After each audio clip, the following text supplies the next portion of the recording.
Big বাজেটের ছবি হলেই নায়িকারা প্রযোজকের সাথে প্রেম করে। নানা কারণে আলোচিত ও সংবাদের শিরোনাম হন চিত্রনায়িকা মিষ্টি জান্নাত।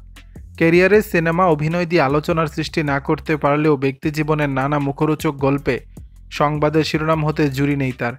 সম্প্রতি এক সাক্ষাৎকারে এই অভিনেত্রী তার নতুন ছবি কথা সহ ঈদ সালামির বিষয়ে কথা বলেছেন। সাক্ষাৎকারে মিষ্টি জান্নাত বলেন, সালামি অনেক পেয়েছি, 1 লাখ টাকার বান্ডিল ছাড়া ঈদ সালামি নেই না। আমি নিজের টাকা খরচ করে খুব কম শপিং করেছি। আমি গিফটে পাই পরিবার থেকে, বন্ধুদের থেকে।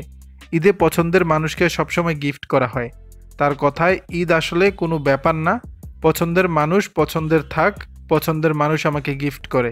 মানুষ আসলে সবাই যে জন্মগতভাবে অনেক প্রভাবশালী হবে, টাকা পয়সা থাকবে।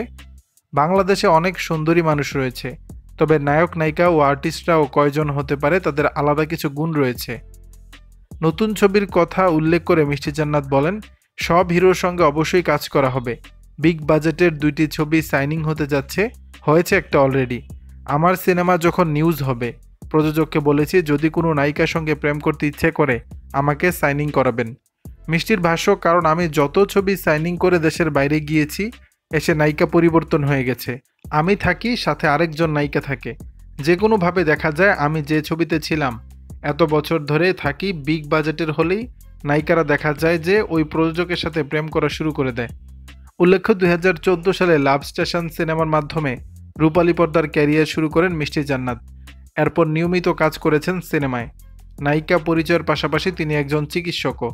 দর্শক, বিষয়টি নিয়ে আপনাদের মতামত জানাবেন নিচের কমেন্ট বক্স।